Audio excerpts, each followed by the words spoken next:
It's a lot of people that came before me, carried the torch as the king and, you know, a lot of different things, but there hasn't necessarily been a prince of Miami.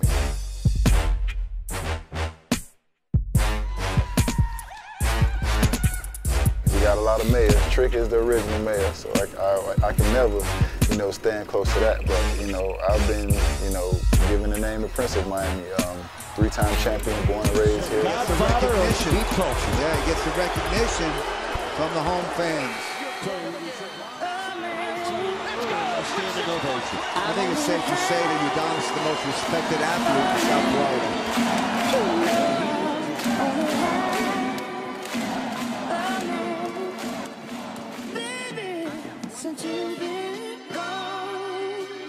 Growing up in Liberty City, we were on the other side of the bridge, which, you know, you're in, you know, Liberty City, you got Overtown, you got Opelika, you got Little Havana, you got Little Haiti, you got Hialeah. Those are the neighborhoods in the areas that I hung out with. I never got across the bridge to even experience what was over there until I got in the NBA.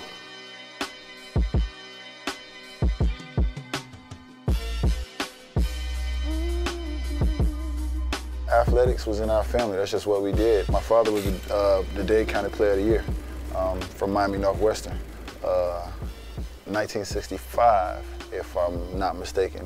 My mother went to Miami Central, 2 Liberty City schools, 2 rival schools, and just athletics was the way we kind of bonded and the way we spoke our language, and it just helped our relationship grow.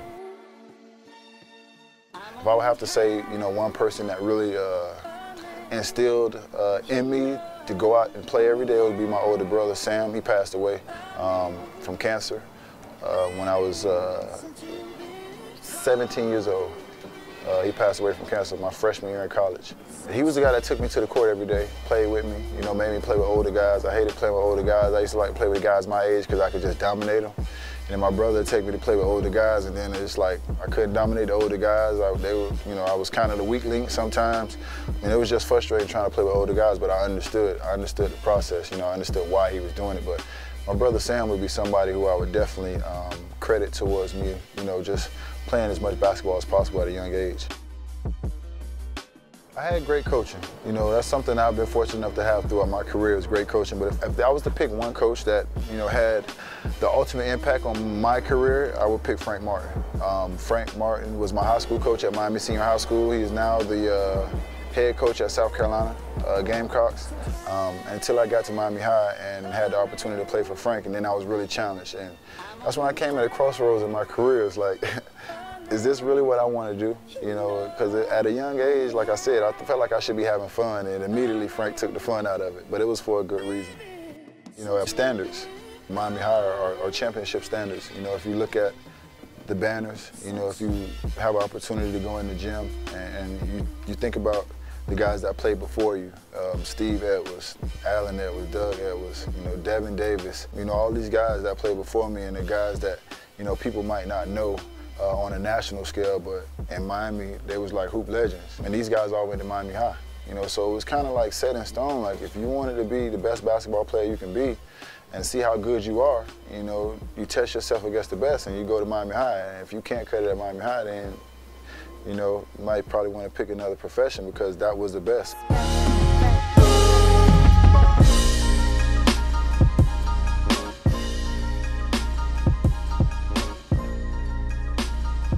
My recruiting. My dad, my pops, man, he's probably still pissed off at me right now because I didn't take any visits. You know, in my mind and in my heart, I knew I wanted to attend the University of Florida.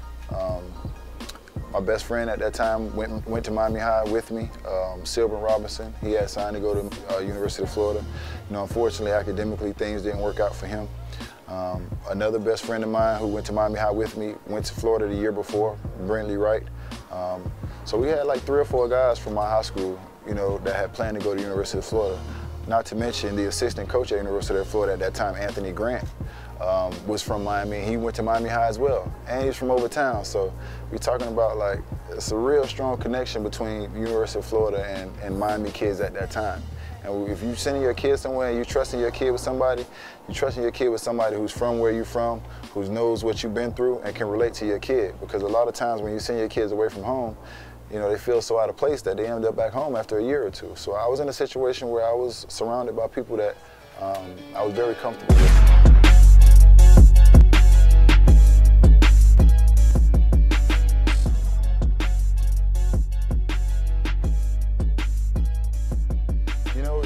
It was a great feeling until I walked in the gym and there was like 50 guys with the same opportunity as me. And I'm like, damn, I thought it was like maybe 4 or 5 guys they trying to keep. It was like 50 people in the gym. It was like, how do you separate yourself from these guys? Like, and if you know this business and you know sports, maybe not everybody has an opportunity or a real legit chance of making a team when they come into training camp. So you're stepping in a situation where you don't know if you're one of those guys that they taking seriously or you one of those guys just to be providing extra body. Whatever you can do to separate yourself from the other guys that are in that situation, you have to take advantage of it. For me, it was the simplest play that really defined my career early and defined who I was and what type of person I was.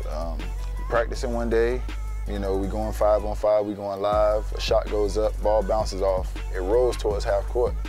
Everybody stops, I just chase it, I grab it, I chase it and I grab it. Coach Riley blows the whistle, he looks at me and like he's like, why didn't you stop? So at this point I thought I did something wrong. And I was like, man, nobody blew the whistle, the play's still going. And literally something as small as that was huge and like catapulted my career. Later on that day, Coach Riley called me in his office and pretty much told me I made the team. And it was just something as small as me just not giving up on a play that was still going on, that kind of deciding factor that separated me from like 20, 30 other guys that were in the gym at that time. Coming back to Miami, you know, my own city, where I was born and raised, people would think that I would like beat my chest and be happy, but I still had a chip on my shoulder. I still had something to prove. I still felt like a lot of people overlooked me for a lot of different reasons. So when we won that championship, it was my first time to kind of take the load off and just have some kind of, you know, satisfaction for what I've accomplished and how far I've come. Because I didn't give myself that, because I felt like so many people just didn't believe, you know, and my motivation every day was all the people that didn't believe, all the people that didn't draft me, and all the people that thought otherwise. I could show you better than I could tell you. Up until that point, basketball had been my life. And you change your perspective on the way you look at things when you lose a parent. And that year, we won it. It was amazing. You love having that ring. You love being the best in the world at anything you do. If you can say that, then you should be proud of that. So to have the opportunity to say that we were the best in the world, something I was very proud of. But also, like I said, I had taken a step that summer after losing my mom, you know, after having the surgery. I had taken a step, and for the first time in my life, basketball was just a game. You know, it wasn't my life. Up until that point, it had been my life. To go to the finals 4 straight years, to be that team every year, to play the most basketball out of anybody in the NBA every year, to have shorter breaks every summer out of everybody. Now you're talking, it's becoming mentally and physically stressful and draining. And as a group, we may have took it for granted a little bit. You don't know it until you're in that situation, and you're winning every year. And then when you don't have that luxury, and then you start to realize how fortunate we were to have that group of guys together. My main focus right now, man, is my kids and their futures. You know, and even though I've been able to provide, you know, amazing lifestyle and put my kids in position to, you know, see so many things and do so many things, so much of this journey has been about me and what I've needed to do on a personal level. So now I'm at the point in my life and my career where, you know, their futures, you know, are, you know, my focus. My businesses.